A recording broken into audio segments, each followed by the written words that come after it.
So today I just wanted to spend some time talking about criticism. And I wanted to talk about criticism today because I've been experiencing criticism over the last few weeks.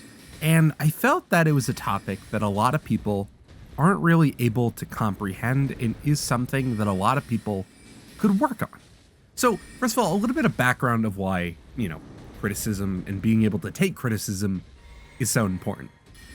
When it comes to people giving you criticism, in most cases, they're not trying to put you down or make you feel bad about what you've created or what you've done. What they're trying to do is they're trying to build you up because they see what you can be, right? They see sort of the ideas that you brought forth and what you're trying to do. But they want to help you elevate that. And how they want to help you elevate that is telling you what they would have changed or what they would like to see done differently next time. And really, no matter where you end up in life, you're probably going to experience some form of criticism. If you're somebody that's working at a company, for example, your boss is probably going to criticize you from time to time constructively, trying to help you figure out how you can improve what he would like to see differently. And even if you're that boss, or you're a CEO, or you're somebody bigger like that, you have investors, you have stakeholders, you have anybody that's buying your product that is going to be there to give you criticism on how to improve and how to make your product better. That's no secret. That's how a capitalist society works. That's how it's always worked. Criticism comes in, and then we adapt based off of that criticism. Major companies have been doing it for decades. They've been doing it for generations, and everybody does it every single day. And for me in particular, I really wanted to talk about this topic because of what happened a few weeks back. If you guys aren't aware, here on Point C, I started a new series known as Point C Reviews. And in this series is basically where I'm going to sit down with somebody. We're basically going to react to videos and things that we find on the internet that are funny, or just things that we find in general. And what happened is that I made that project, this series, for a class. I made the first episode, the quote-unquote pilot, for that class. And I produced a 10-minute version of it, put it out. You guys liked it. The issue is that I kind of forgot is that my professor only wanted a 3-minute version. So then, what did I go and do? I didn't go and reshoot it, obviously. What I did is I cut up 10 minutes worth of footage and I turned it into the best 3 minutes that I could. And so I show it off and I'm proud of the 10-minute version. But as I'm sitting there watching the 3-minute version in this room with my professor and 2 actual comedians, right? I knew that it wasn't great. I knew that this shorter version was not my best work. And we get done watching it. And I would like to preface this that I'm not a comedy major. I'm not studying comedy. I'm studying broadcasting. But I took this as an elective because I like to take classes that could help out the channel. So I'm sitting there.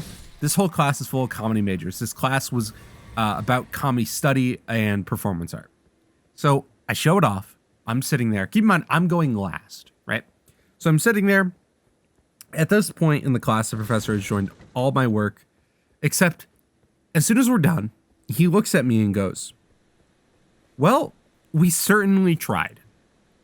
Now, I know some people in my life that when they hear something of that nature, like "we tried," or, they're not immediately giving you praise, they immediately are going to get defensive. I didn't get defensive at all, right?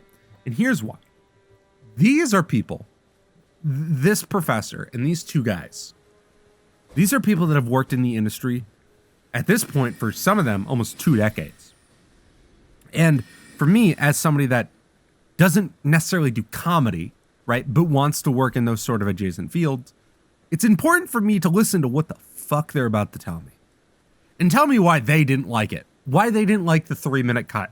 And one of the comedians, in fact, said, "You said that," basically he looks at me, and at the beginning I mentioned that there was a 10-minute cut of this, and that this was the cut down 3-minute version.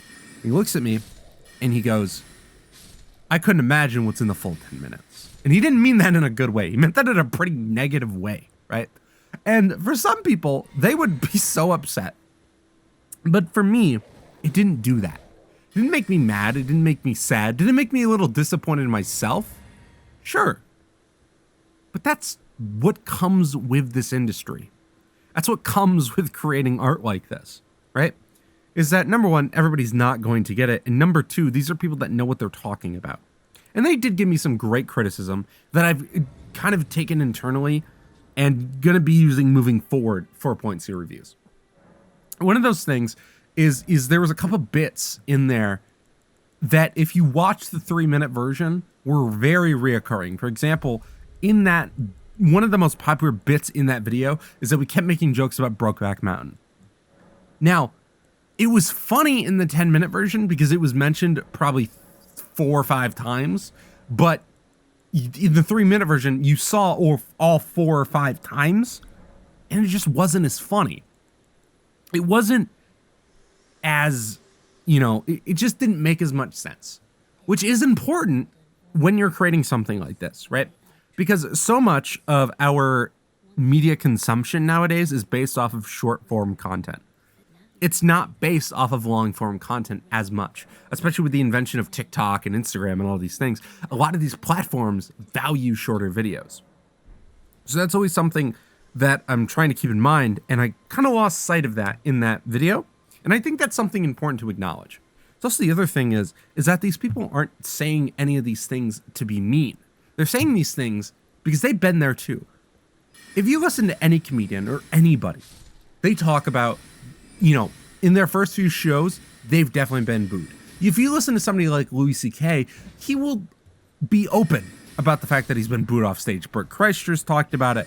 All these people have talked about it. Joe Rogan has talked about it. Even really big popular comedians, like just the other night, Tom Segura, bombed, right? That's what they use in the comedy world, is bombed. And the thing is that you can use that constructive criticism to rework a set.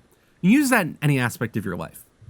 So next time that somebody is telling you, hey, I feel that this could be done better, I don't want you to immediately get defensive or hold up on the fact that they have told you that they didn't like something that you did and immediately get defensive about that. That's not the constructive thing. First, you want to listen to their complaint. What are they saying that they didn't like about what you were doing? Whether if that's work, your art, whatever it may be. It's important to first listen to it. Take it in, okay? Before we even hear it, right? We automatically want to get defensive because we think that we are killing it and that we are at the top of our game. And in most cases, that might not be true. So it's important to, number one, stop and listen and understand, what are they telling me and why are they telling me this? So after we take in that complaint, we need to say to ourselves and think back, is that actually how I want to be perceived? Is that actually how I wanted it done? Am I proud of that moment? Right? So for me, when it comes to criticism on a video and somebody says that a certain joke wasn't funny or that my editing wasn't good or something like that, I stop and I look at it and I rewatch or I re-listen to or I do whatever, or I look back at the task if it's at work and figure out, okay, am I actually proud of that thing? Right? Am I proud of that little snippet that I added in a video?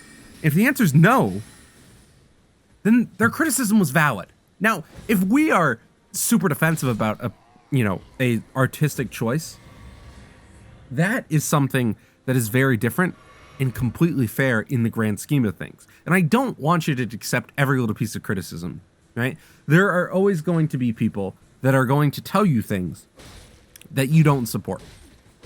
And that's fine. You are always going to have people in your life that are going to tell you how to do things that you don't like the way that they want you to do it. And especially considering of what that task is, that's super important to keep in mind. For example, if it's your art, yeah, in some cases, fuck them. It's your art. You're making this piece, right? They're not in charge of what you're creating. You're in charge of it.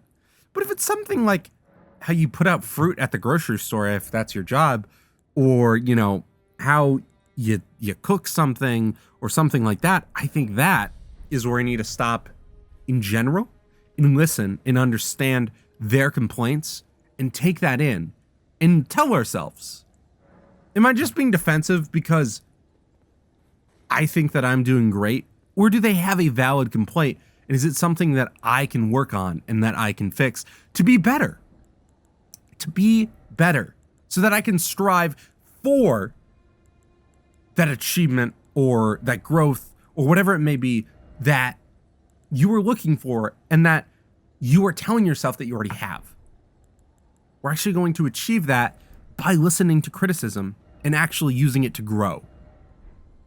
If we're not always fighting against authority, we can use some of that to genuinely grow and genuinely create something better than what we originally created.